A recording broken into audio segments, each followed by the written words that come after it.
Be'ezrat Hashem. So we continue with Pasuk Kaf Gimel. We'll go back to the Pasuk Kaf Gimel, which we touched very briefly yesterday. Okay. So Kiner mitzvah v'torah or v'derech chaim tochechot musar. Because the mitzvah is a candle, a ner, a lamp. The Torah or and the Torah is light. V'derech chaim, and the way to life, tochechot musar, is the rebuke of the musar, right, of the discipline.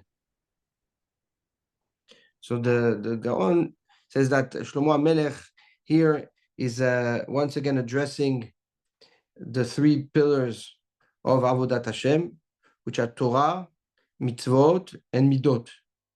Midot is also referred to as Ma'asim Tovim. So he says, we see once again that the Torah, the Mitzvot, and the Ma'asim, and the Midot, right, are the pillars that can build an Adam, an Ish, and a Holech, or if there is a lack of it, okay, lead an individual to Adam Belial, Ish Aven, and Holech Ikeshot Peh, into the flow of actions and respect of the law, the flow of integrity and honesty, and the flow of the speech, which is the Lashon Hara and the Rechilut. So he says, these are Shalosh Shem Shalosh. There are three that have three in them.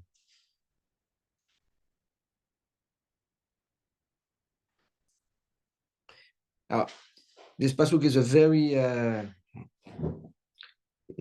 known pasuk, yeah, very famous pasuk, and we would have thought that Shlomo HaMelech, or that the Gaon, that the Gaon has more to say about this pasuk, but he is very, very short in his pirush. All he says is that from here we see again that there are Shalosh Shem Shalosh. This concept of Shalosh and Shalosh that we've addressed a few times, the Gaon basically wants to say that there is an intertwined, there is a weaved, connection, and there's a tie that creates a dependence between the speech, the mind, and the action, which we said and we explained are the 3 points of interaction between a man and his surrounding, right? An individual interacts through his intellect, through his speech, and through his actions.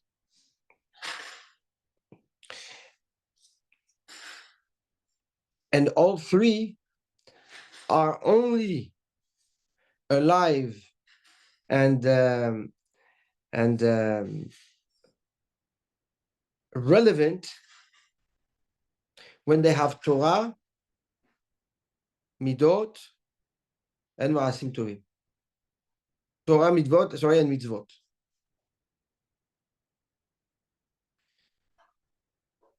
And we see the flip side, that when we don't have it, then it's the expression of the worst version of humankind, which Chachamim refer to being worse than animals, because they're much more destructive. Why is that? Because an animal is pre-programmed to behave a certain way. But a person that has, it's like you give a weapon to somebody that's unstable, right? You cannot expect the person to know what to do with it. When the second he snaps, that weapon becomes a mass destruction tool, right? So the same thing is with those kochot that were given. So by default they are intertwined and they are one. So you have to really rip away the connection of the mahshava and the dibur and the maaseh from the Torah, the mitzvot, and the midot. Right? And that's obviously through the wrong behavior and the lack of learning and the lack of using the chokhmah, etc. So, although he is very, very concise in the words that he chooses, but the concept that he brings on this pasuk is fundamental and extremely important. And as we see, he goes back again and again through that concept many times, and many times more. Be'ezrat Hashem. Good. Pasuk Kavdalet. Lishmorcha me'eshet ra. Right. So if you have the ner, you have the ner, the lamp of the mitzvah. If you have the light of if you have the ner, the candle of the mitzvah, and you have the light of the Torah, and you have the way of life from the Musar. So Ishmocha me'eshet ra. Right. It will protect you from the bad woman, from an evil woman. Mihelkat lashon nochia, and from the smoothest tongue of the forbidden woman. Once again, Shlomo HaMelech goes back to that evil woman and that forbidden woman.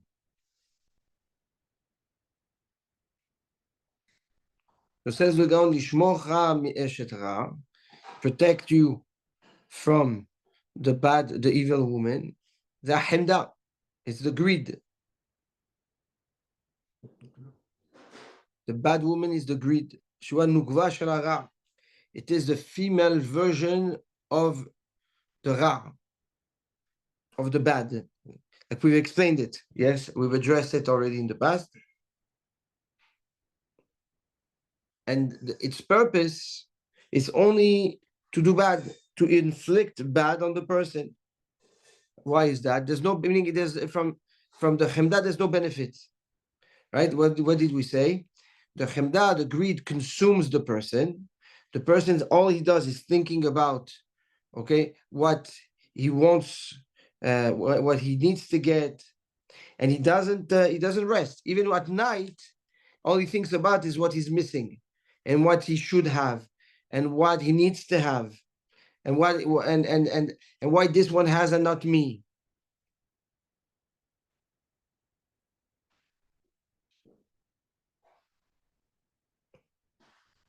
And says the Gaon, the chemda takes over so much the person that he loses appetite.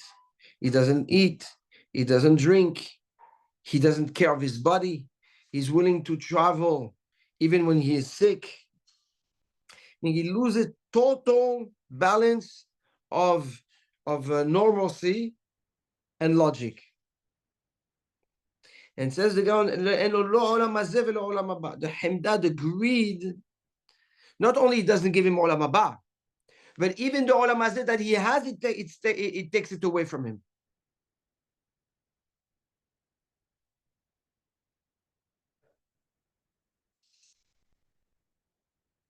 Sorry. So says the Gaon, for this reason, she's called Eshet Ra. Eshet Ra meaning there's no good. There's no good to her, only bad. That's the hemda.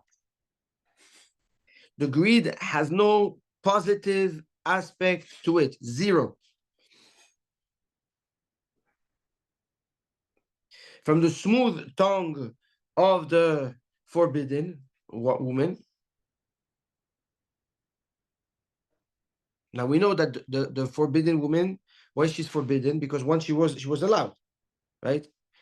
But she got married, so now she's forbidden. And that's what the Gaon told us. And it says, what is it referring to? The ta'ava, the desire. Because the desire, right? How does it get you? It starts by telling you can enjoy what's allowed. But focus on the enjoyment of what's allowed, not on what's allowed. Right? So the moment you start tasting the enjoyment, and that's done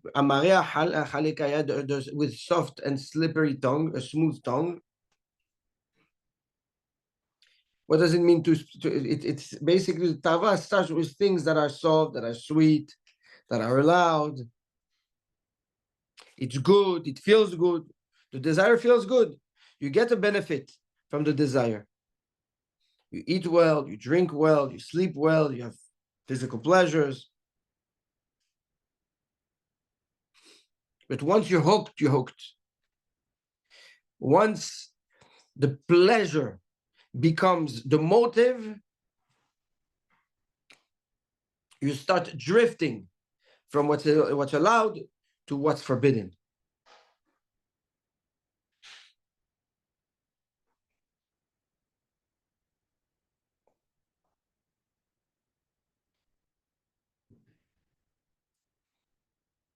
So says Shlomo HaMelech, when you have those three pillars, right, of Torah, mitzvot, and midot tovot, so you are protected from the greed,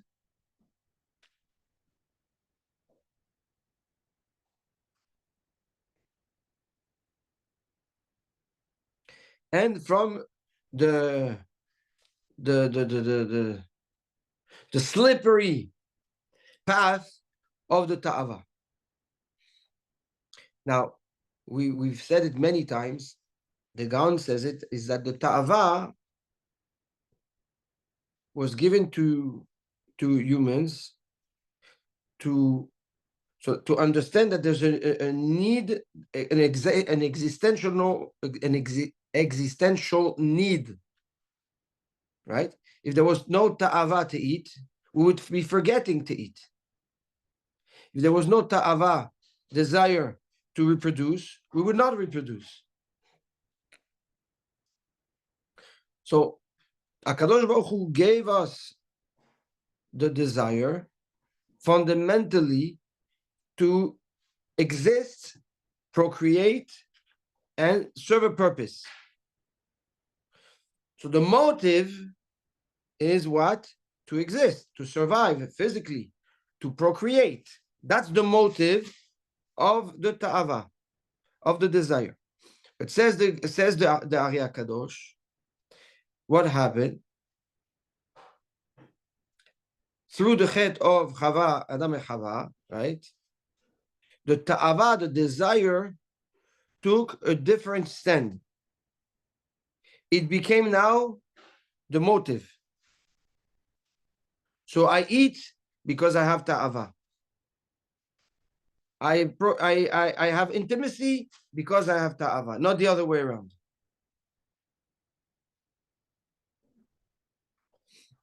So when the hashkafa is wrong, then the approach to the ta'ava is wrong, right? The place that the role that it plays is wrong, and then the person is set for failure essentially, because it's a question of time before the ta'ava just takes you, to in the wrong direction, in the wrong path. So when you have Torah, when you have mitzvot, and you have good midot, so the good midot already refrains you from just being parua, being like a loose cannon when it comes to ta'avot. Same thing with the mitzvot. It's right, when you follow the mitzvot, mitzvot aseh, mitzvot lo ta'aseh, so you're very restricted with what you are allowed to apply your ta'ava, your desire on. And when you learn your Torah, your chokhmah puts things in perspective and allows you to put back the ta'ava in its right place and right purpose.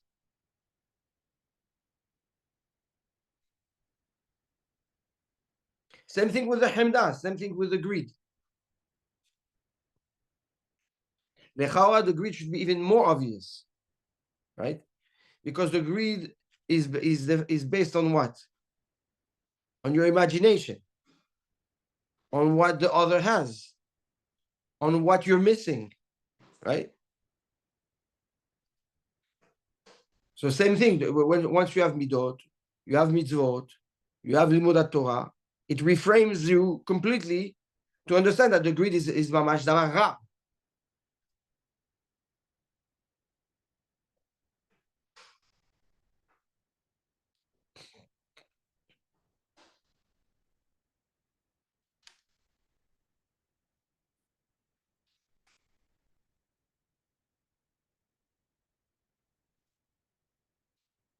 Good. Pasuk Chaf. I'm still talking about these two types of women, these two traits. Al tahmod yofiyah belvavecha. Do not lose her beauty in your heart. ואל תיקחך באף אביה. Don't let her captivate you with her eyes.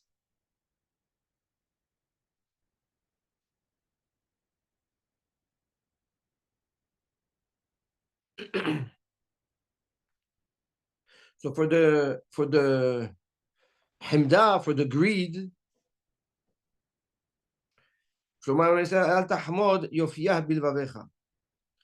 don't let her beauty, okay, contaminate your heart. Don't let the greed take over your heart.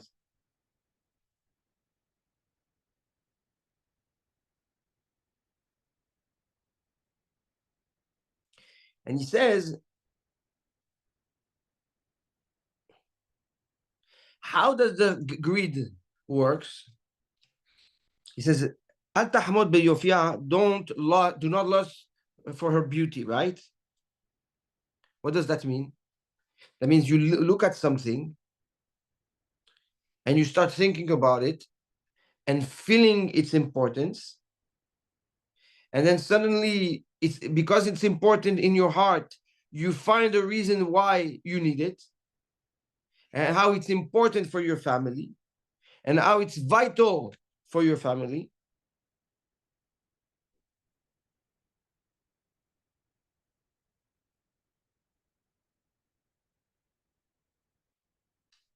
Now, and then suddenly,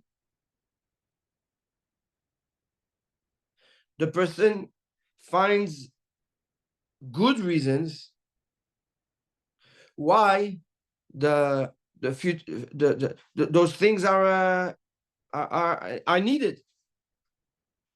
So now the person shifts from the essential and focuses on the superficial, on what he made himself believe he needs. Why? Because he allowed what he saw to brew and grow within your heart, within his heart, as something that's important and vital. So no more focus on the essential. The focus is on the imagination of what he believes is now essential, right? So he creates now new essentials for his life. But because these are far from his grasp and or not even really essential, he starts running and running and running and running after an ideal that might be a big fantasy. It's a fantasy. It's a dream.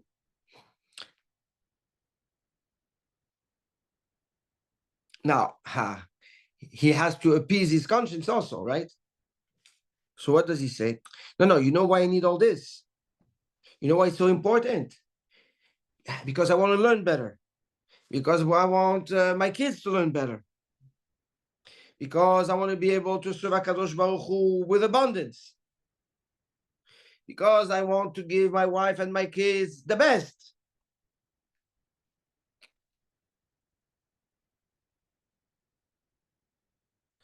So says the Gaon, Shlomo Melech tells us something very important. Do not look at the yofi. Don't look how pretty it is. Look if it's essential. Don't let yourself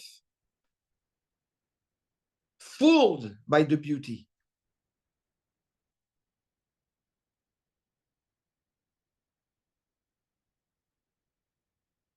Bilvavecha, in your heart, says the Gaon. Why did Shlomo HaMelech says bilvavecha? He should say belibecha, right? In your heart. Why does he say bilvavecha in your hearts? So we know the drasha of Chazal, okay? ואהבת את השם אלוקיך בכל לבביך.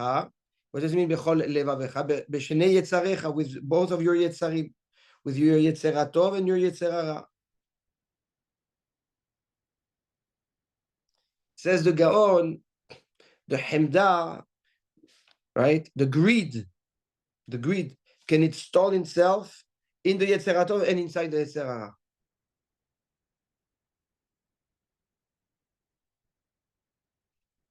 The Yetzer HaTov is all the great things that you will do with the extras.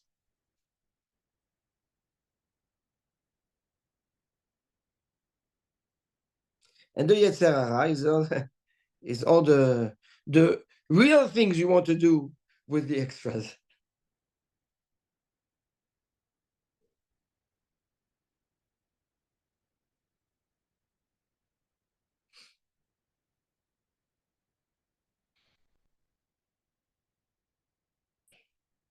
So the mistake starts when you focus, when you look at the beauty over the essential.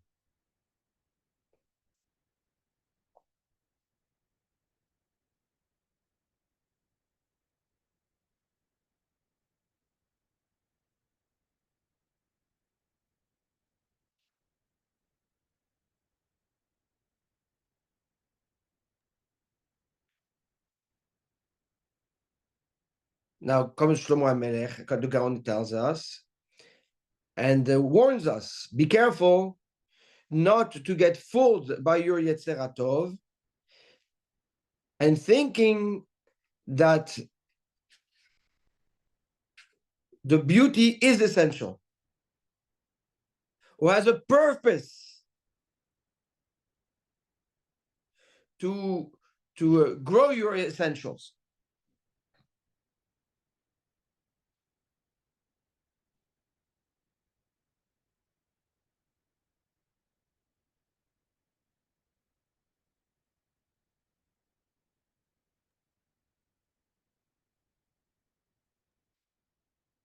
ואל תיקחך באף אפיها, and don't let her captivate you, take you from her, from with her eyes, with her look. So this is the ta'ava.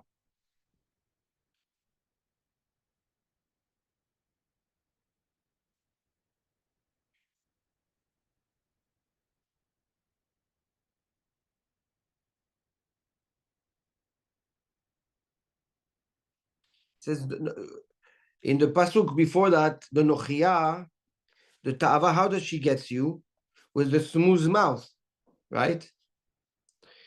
But how does the ta'ava make sure you listen to the smooth words?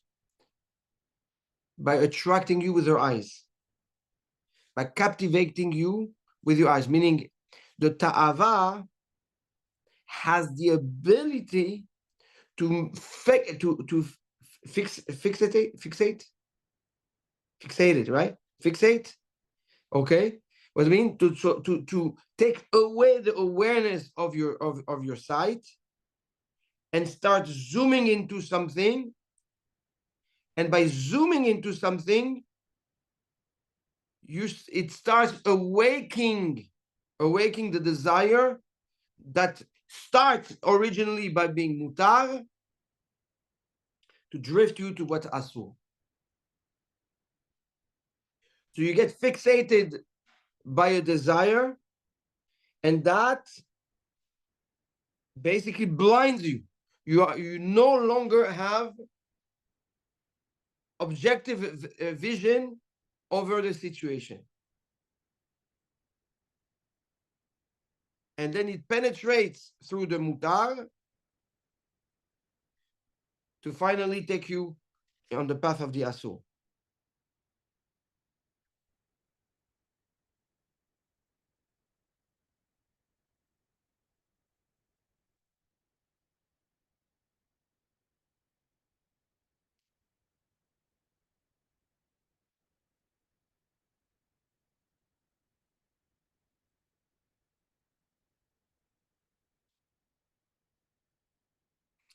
Says the Gaon, if you recall, how does the manipulator behave? Ish aven. How does he work with the eyes? He goes like this, right, with the eyes. He manipulates, right? There's outside is one thing, and the inside is another thing. So that's exactly the ta'ava.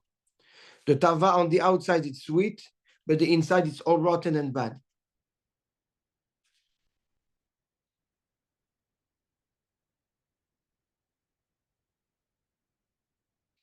So he says the Gaon, don't let yourself.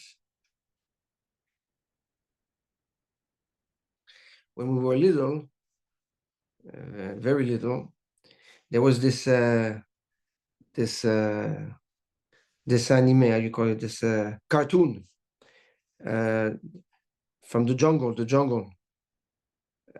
with Mowgli. What was the name of the jungle? The what? Tarzan? Huh? Tarzan. No, not Tarzan, not Tarzan. No. The Book of the Jungle. I think that's what it was called, the Book of the Jungle. And you have this little kid, right, that grows in the jungle, and you have the snake, and the snake looks at him, and he can make somebody, he can hypnotize the person, the eyes like go like this. So this is the ta'ava. That's exactly the ta'ava. The ta'ava awakes a fixation onto the pleasure that is mutar, to freeze your brain and your awareness and your objectivity, and slowly takes you where it wants. It's like you get hypnotized by it. So says the Gaon, that's the manipulator. The manipulator plays you with things that are attractive and good and sweet, but inside he's all rotten. It's all bad. So he says, do not let yourself fixated by by the image of the manipulator wants to give. Break through that layer and see the inside, and you'll see the Ra.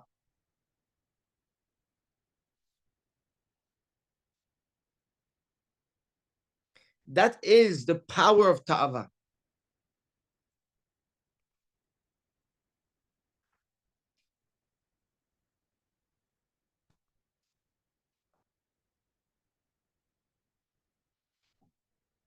כי בעד אישה זונה, פסוק חו"ב.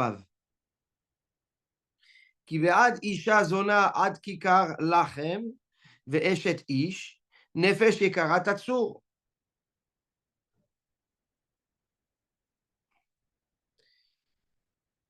כי בעד אישה זונה עד כיכר לחם. The last loaf of bread goes to who? To the prostitute. ואשת איש.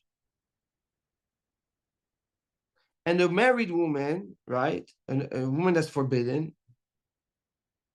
יקרה תצוד. Latsud is will hunt, right? The honor, what's important, what's valuable, takes away the honor of the person.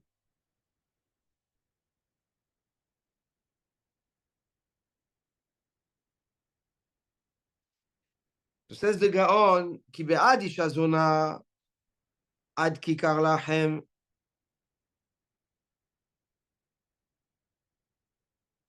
So this is referring to the ta'ava, to the desire. Because the desire is like a prostitute.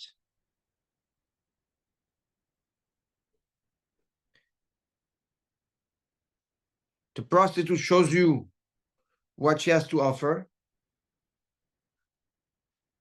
from outside. But from within, we know that it's all asur, it's all rotten.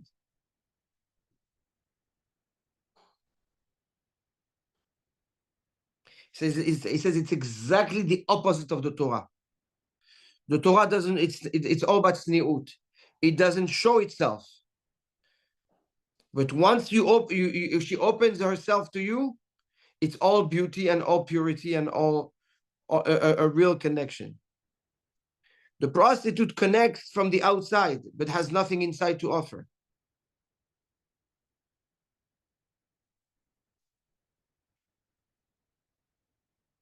He says this is what the Midrash means, and he brought it also last time, that before you ask for the Torah to enter your body, ask for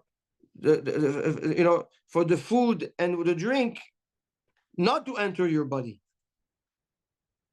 Right? What does that mean? The food and the drinks in this case is the ta'avot, the desires. It's like before you pray for the Torah to enter your heart, pray for the ta'ava not to contaminate your heart.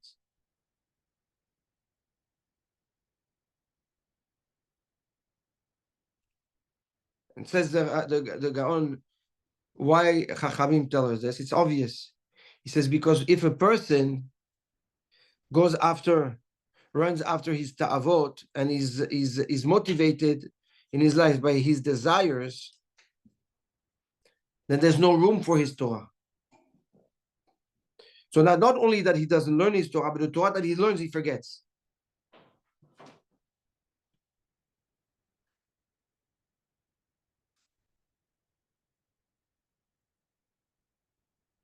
So says Shlomo HaMelech, Ki be'ad isha zona, the prostitute, contaminates you so much. Ad kikar lachem, even one kikar, one loaf of bread, one halacha, you will not know anymore. That's lechem is the Torah. A kikar, a loaf of Torah, one halacha, one yediyah of Torah, the ta'ava will make you forget.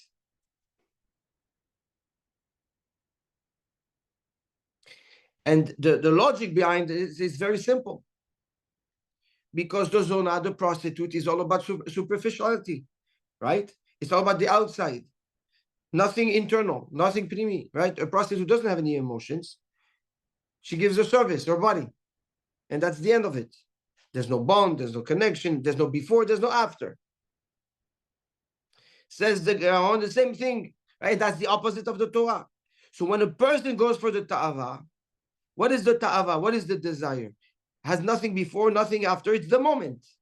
It's what the pleasure get on that specific moment with that specific action.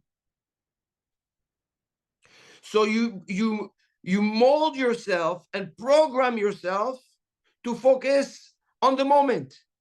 Nothing before, nothing after. So everything that's before, everything that's penimi, that's internal, slowly will fade away and disappear. And you will start becoming the moment, the pleasure of the moment. Everything else will disappear.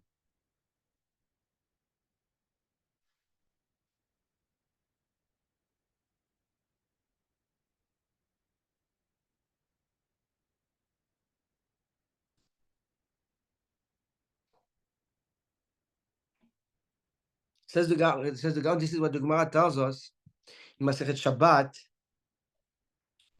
Atida Isha, at the end of time, a woman, titol kikar shel truma, will take a kikar, a loaf of bread that is teruma, v'telech lebet midrash, and she will enter the bet midrash, and she will ask, האם טמאה או טהורה? Is this כיכר טמא or is this כיכר טהור? Is it allowed or not allowed? ולא יהיו יודעים, and there will not be any answers. People will not know what to answer. It says, לעתיד לבוא, at the end of time, the ta'avot, the isha, right, will be so powerful. She will enter the Bet HaMidrash. The ta'avot will be in the Bet HaMidrashot. And it will be so part of the behavior that there won't be any mind to differentiate between the tameh and the tahor.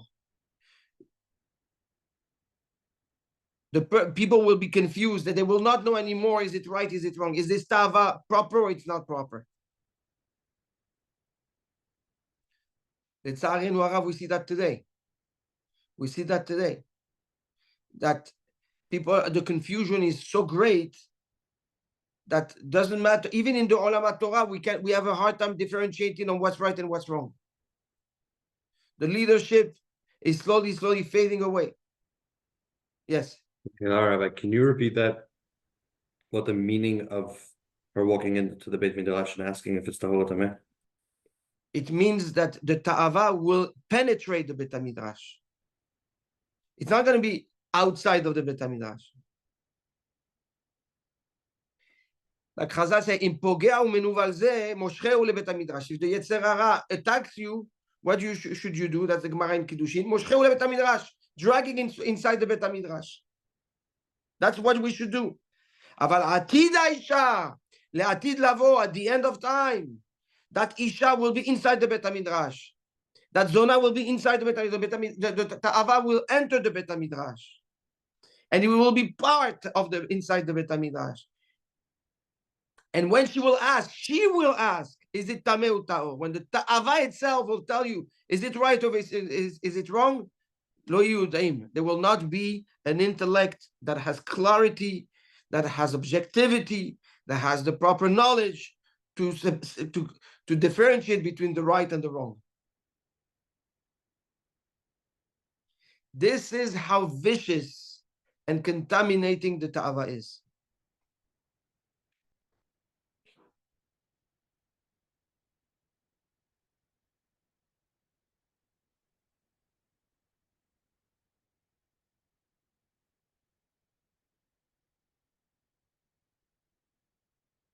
Good.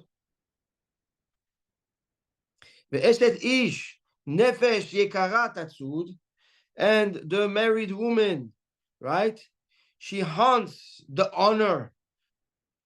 What does that mean? So he says that in this case, the eshet ish is referring to the hemda, to the greed. She is eshet ish. She is the wife of ish, of the bad, of the ra. She is the feminine of the ra, like he said. Yes, the feminine version of the ra.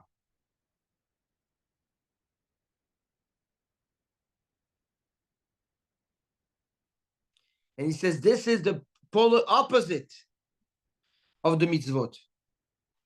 The greed is the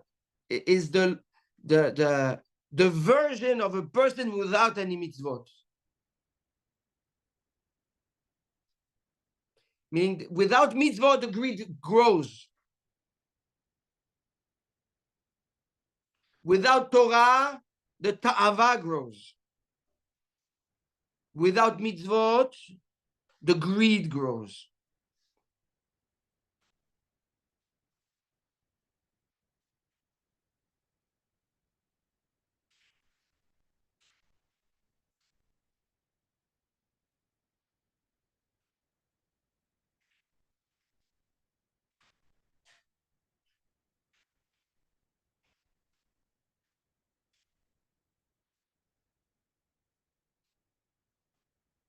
Says the Gaon something nifla meod. He says, what does the greed take away from the person? His honor.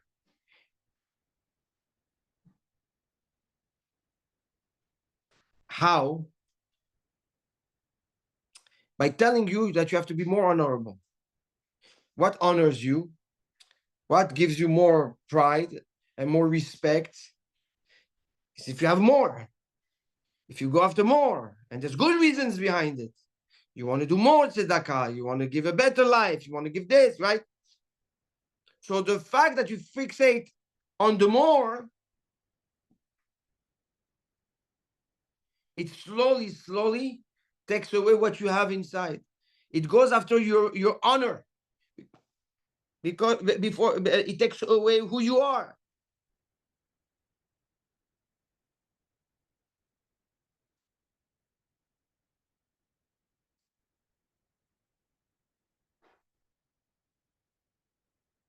He says, this is nefesh yikara.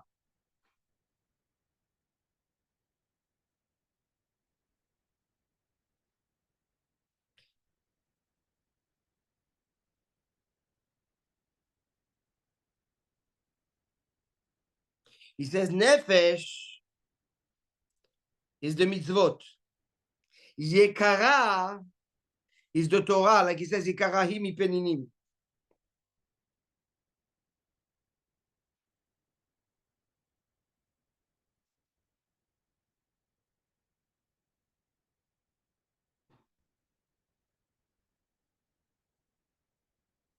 Says a person wants, why does he want something he doesn't have? Or because there's a tremendous need. We saw that in Perek Gimel, right? Why does he want it? Or because he needs it very much, or because it's so valuable and so rare that he thinks that if he has it, then it becomes chashuv, it becomes important.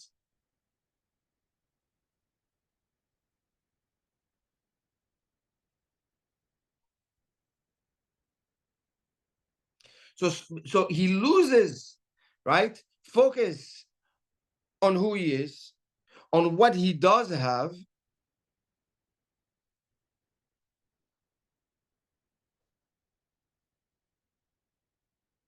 and in the name of the greater good, decides that he needs something, or because he needs something tremendously, and it's important for his kiyum in his eyes, or because he needs to be more hashuv, so let's get something that it's impossible to get. He will drift and shift his focus, fuel it with good ideas and good motivations, that it's for the greater good, and slowly deter his honor, meaning who he really is and what he really has, for something he will not get and he will not be.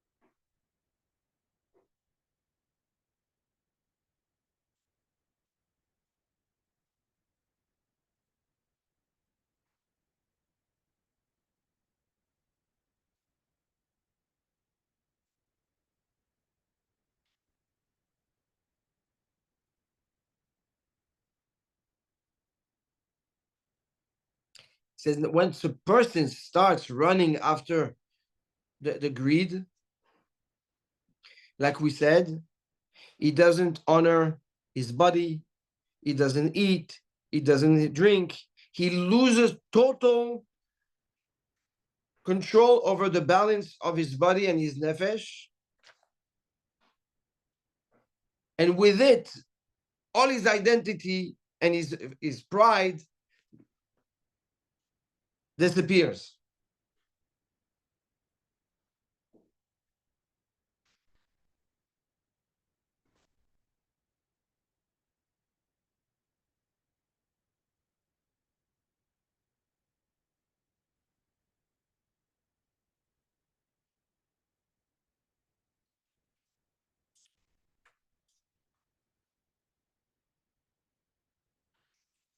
This is the greed.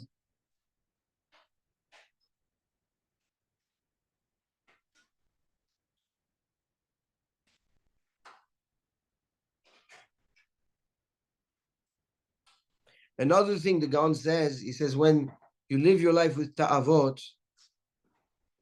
when your life is fueled and motivated by desires, right? Going back to the beginning of the pasuk, Ki be'ad isha zona ad kikar lechem, he says the ta'ava, the desire, will consume you so much that even a loaf of bread you will not have.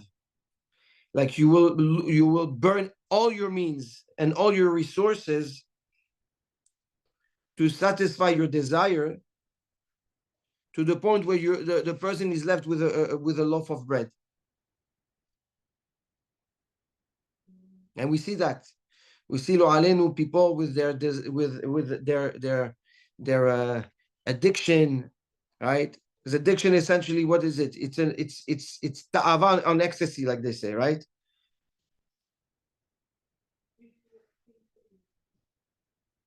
So the ta'ava, the desire, starts from something positive, something good, something real, something existential.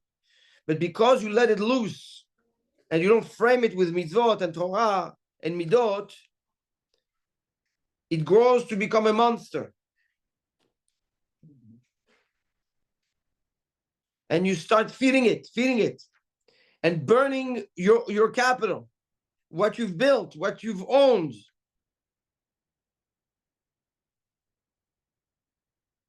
He says it says Shlomo Melech, the ta'ava, the desire, will leave you on the street with a loaf of bread.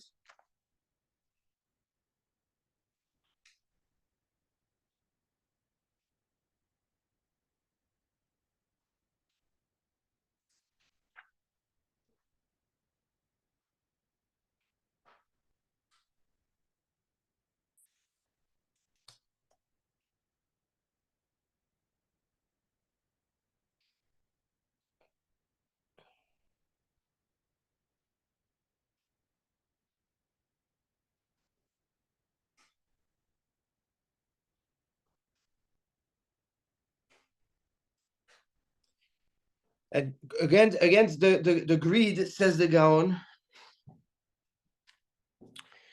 Yekarahi mipeninim is the Torah Kedosha. Meaning when the person allowed the greed to take over his behavior, his life, his priorities, what does it the greed goes after? What does the Ishet Ish goes after? Nefesh Yekara, after the Yakar that's in the Nefesh, after what's important in the Nefesh, what Yekarahim Epininim, all the Torah that's inside you, the honor, right? And Kavod de la Torah, right? The Yakar, the honor, the pride that's inside of you, that you've built, that you've collected, that you've learned, your Torah, the greed goes and destroys that. Empties you from the Torah that you've learned.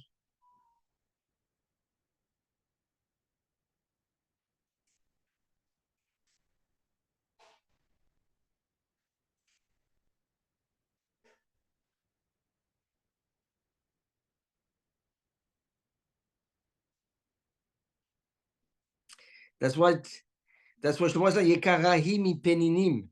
If the Torah to you is Yekara, if the Torah to you is important, is more important than all the pearls and the precious stones of the world, if this is what's important, then the Eshet Ish will not be able to hunt you. The greed cannot get to you because your priorities are straight. Because what's honorable, what's valuable, what's important is in the right place. It's the Torah. But if the Torah is not Yekara, then you are vulnerable to the greed.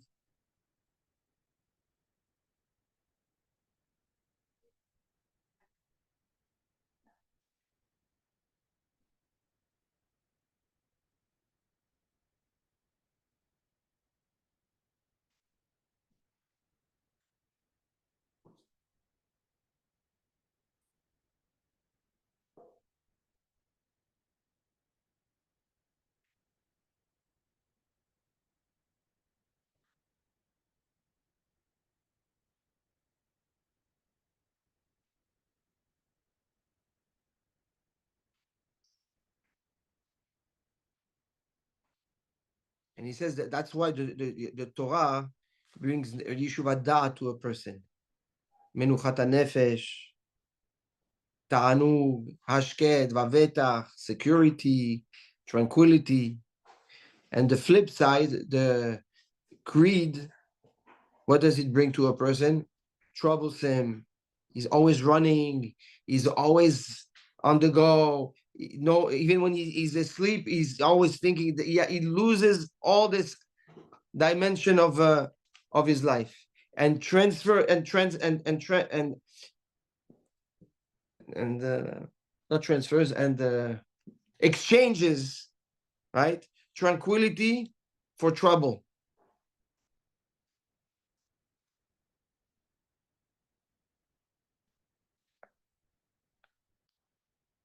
We're going to stop here, Be'ezrat Hashem Kav Zayin.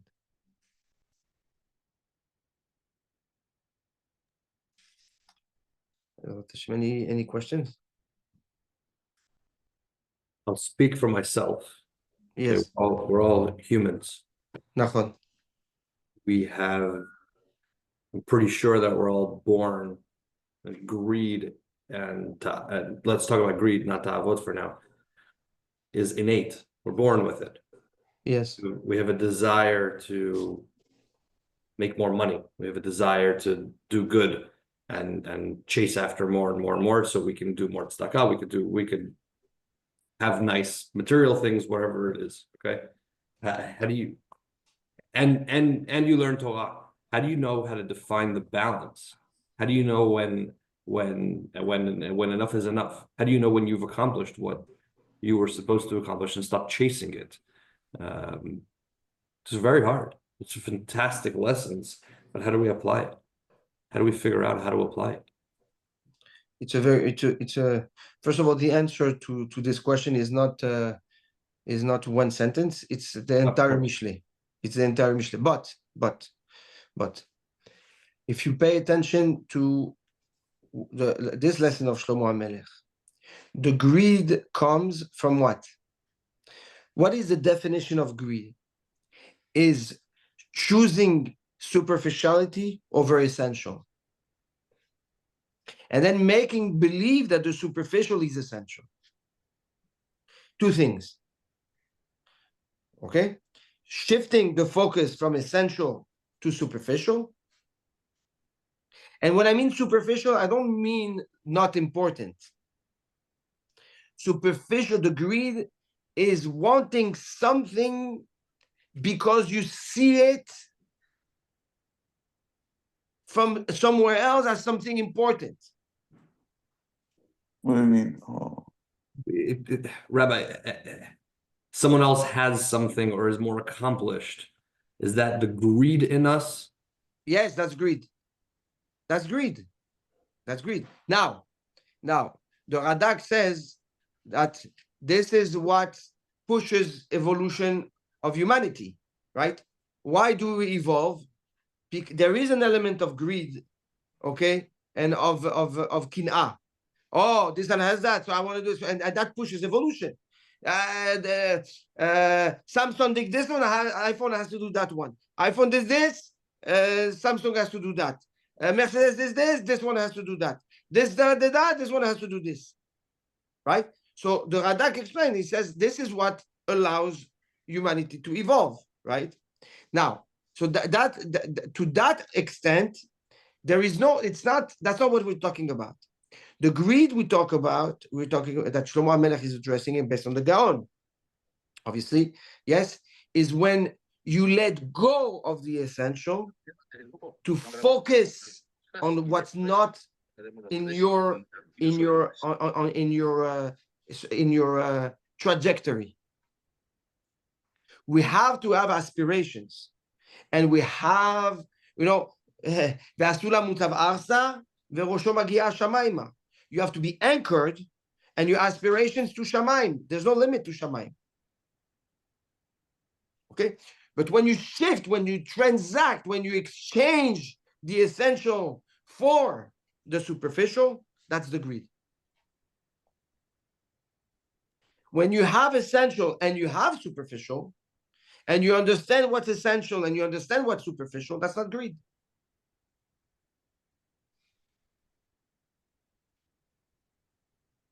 When you make yourself believe that something that's superficial is essential, and you rationalize it with why it's so essential, that is greed.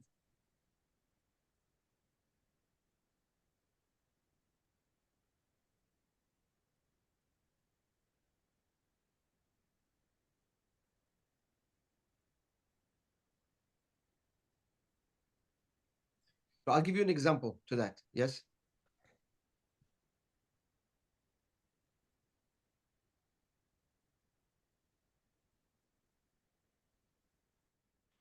There is we live in a world that's called Alma de Shikha, a world of sheker. What does that mean? We live in a world of sheker. It means it is predominantly, okay, led by sheker. The interaction is sheker, and it is our responsibility and our obligation to clean the sheker, to be able to zoom into the emet. That's what Torah is about. That's what Mizot are about. That's what Midot Tovot are about, right? But the atifa, the packaging of this word is Alma de Shikha. Elyonim b'tachtonim v'tachtonim ba'elyonim, right? The Elyonim are in the bottom and the Tachtonim are in the Elyon. So to believe that you cannot interact with, that you don't need the sheker to interact, it's in itself sheker. The chefza shel kedusha, the only פועל אמת שפעולתו אמת, the bracha that we make, right, on the ברכת הלבנה, פועל אמת, the one that does אמת, שפעולתו אמת, that his actions are אמת, there's only one, it's הקדוש ברוך הוא. When we do a shevuah, when we swear, it's called, we swear b'nekitat chefetz. We take a chefetz that is kadosh, a sefer Torah. Avraham Avinu tells Eliezer to take the Brit Milah, right? Right? Because this is how close, when you make, when you swear, what do? You swearing, an oath, is coming to certify that what you say is emet, right? That's swearing. What do we swear? We're coming to testify through an oath that our testimony, what we are saying, is emet. And the Torah tells us, how do you do that? By holding on to a chefetz, to something that is kadosh, that is holy, that is representing the emet. It's a representation of the emet. The Torah is emet, Torah Moshe emet, the Torah to emet. The Torah is emet, right? Brit Milah is emet. And it represents what? HaKadosh Baruch Hu is emet, right? So by taking this, you are bringing proximity, you are sticking, connecting your statement to the emet. This is what Shevuah is. When you swear with Nekitat Chefetz, by holding something that is emet, you are attributing, you are connecting your statement to something that is emet. And that validates your statement and gives it credibility that it seems to be emet. This is Shevuah. This is the concept of this. I learned from my Rebbe, of Moshe Shapira. This is the definition. So what does that mean? That without that, it is not emet. It is not validated as emet. It could be emet, but it doesn't have a validation of emet. That's Alma de Shikha. That's the world of sheker. Now, when you interact in the world of sheker, whether you want it or not, your interaction has a dimension of sheker. Now, it can be infused with emet. You can be as emet as you want, yes. But there is a buffer of interaction, okay, that is sheker. The way we dress is sheker. The way we talk is sheker. Because we don't talk from a place of integrity the way we want to talk. We might use words that are emet, but the way we talk is something we've learned from the outside. The way we dressed is the influence from outside. And that's sheker. That cannot be emet. You understand? So as long as you recognize and you understand the layer of sheker is sheker, and it is a tool to interact in the world of sheker, that's not greed. But when you turn the sheker into the emet and convince yourself that it's emet and it's for the right reasons and it's for tzedakah, that's already sheker. When somebody, listen, it's very simple, yes? I'll give you a very simple example. When somebody doesn't give tzedakah or is not involved in chesed, and he comes and he tells you, Rabbi, I just want to make hundreds of millions of dollars just to give tzedakah. Yeah, I want to do chesed. Okay, where were you until now? Like, how come you're not doing chesed now? Why do you need 100 million to do chesed? Can't you do chesed and tzedakah in your own way right now? That's sheker. That's sheker. But somebody that is involved in chesed and that does chesed and wakes up with chesed and every possible way to do his tzedakah, he will do his own tzedakah. And the guy says, Ribono shel olam, give me more to do. That's somebody that wants to do tzedakah. If you're bothered by the chinuch of your children, and you go and you relocate yourself so that your kids can go in the right derech, in the derech HaTorah, when you're busy making sure what they learn, what they don't learn, who their friends are, who they're not, that's chinuch. That's caring for chinuch. So yes, you can say, Hashem, I need more means to make sure that I can relocate in the right place, to make sure that I can spend the right money for the school, because you care all the time. But if you don't care who your kids go out with and who they hang out with and what they learn and what they don't learn, and you say, Ribono shel olam, give me the millions of dollars. I want to do the right thing. I want to give a good chinuch to my kids. Who are you fooling? I love it. It's like, some people I don't see for like, I can start seeing 6 months, 7 months. When I see them, Rabbi, I miss you. No, you don't miss me. You don't have to lie. You don't miss me. If you missed me, you would have reached out and you would have called me for the last 6 months. You never did. So you don't miss me. And it's okay. You don't have to miss me. Right? All this is sheker. All these interactions are all sheker. So that's greed is when you pretend that the sheker is emet. When you pretend that what's not important is important. And you back it with solid, rationalization. For the right reasons, and now you rationalize why you work so hard and why you don't sleep and why you don't eat and why you have to go to all these places and why you cannot see your family and why you cannot have when you arrive 2 minutes before Shabbat and have to run to shul and Bekoshi take a shower. What do you mean? It's all L'Shem Shamayim. No, it's not L'Shem Shamayim. It's L'Shem your beten.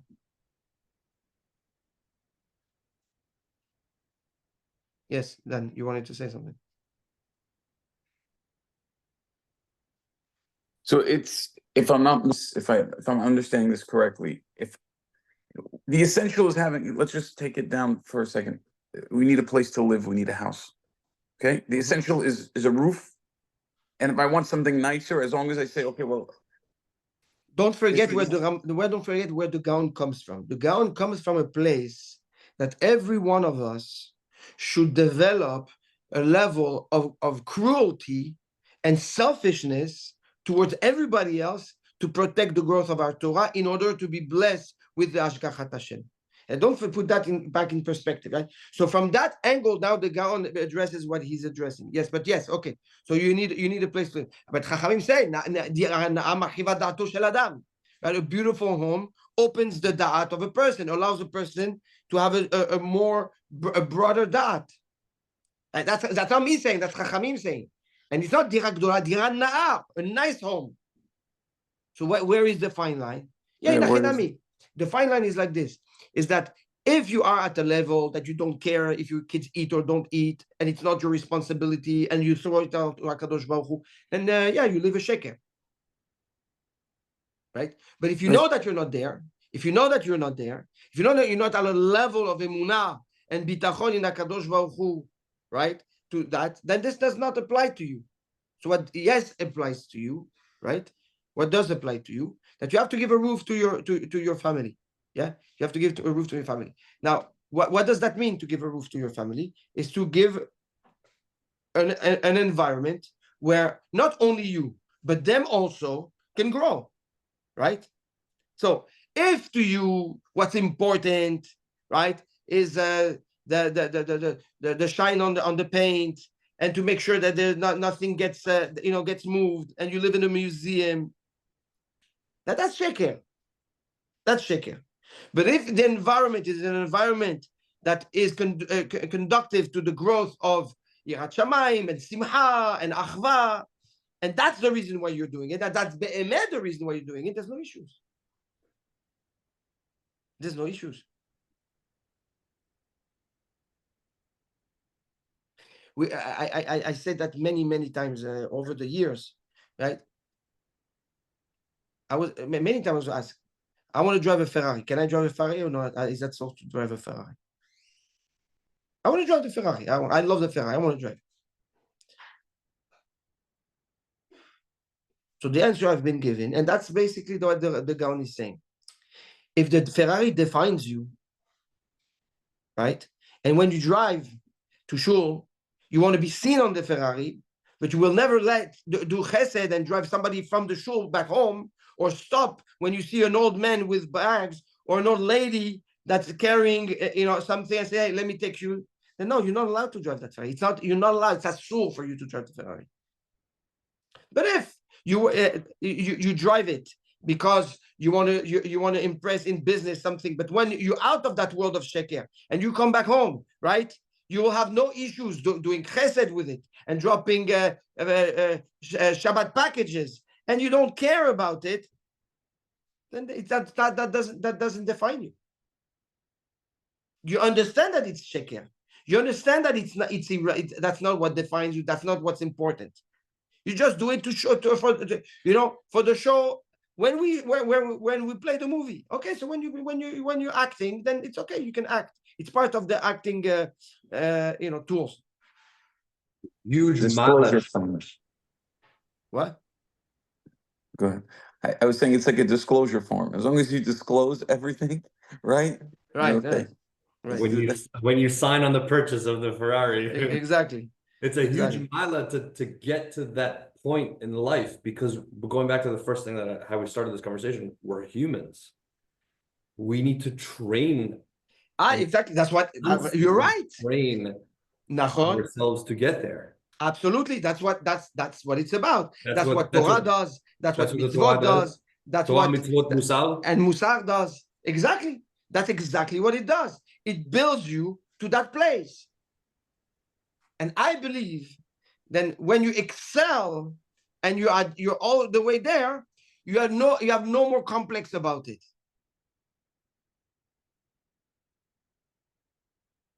When do you feel bad about it? And when does it bother you? When you know inside where you belong and you know that it's a problem to you. So it bothers you.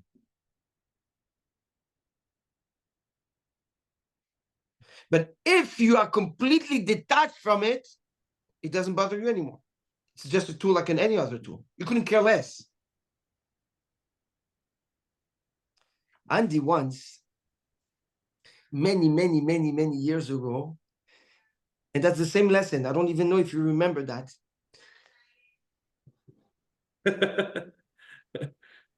We were talking about Hermes tie. And I remind you that he got me a Hermes tie with like blue eyes. You remember the eyes? Yes. You remember that tie? Yes. Yes. So, and he told me, I said, wow, it's a tie. I don't know when I'm going to wear it. He's like, listen, if you cannot get it dirty, don't wear it. Do you remember that? Yes. A tie, if you cannot get it dirty, don't wear it. But if you can dirty it, Chazaku Baruch, go enjoy it. That's exactly the lesson. That's the lesson we're learning today. If you serve the tie, you don't deserve the tie. It's wrong for you. But if you wear it and you don't care it, and you know that you wear it and it can get dirty, you know what? So what? It's okay. Not because you don't value the time, because you understand the purpose of the time. Then wear it.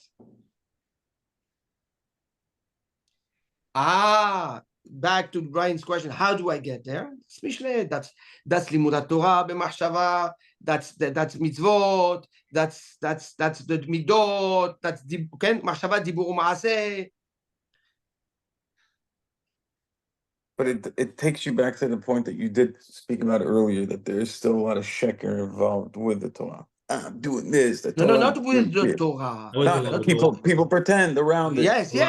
So there's still a lot. That's what the Gaon says. That's what we bring back Machazal.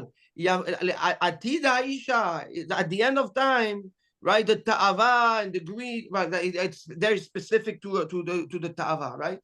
Well, you're not going to be able to differentiate. I also brought it a few times. Rabbi Chaim Vital in his Agdama to the Es Chaim, 500 years ago, okay, plus. He said Mashiach cannot come. He's not coming. Why? Why is he being delayed?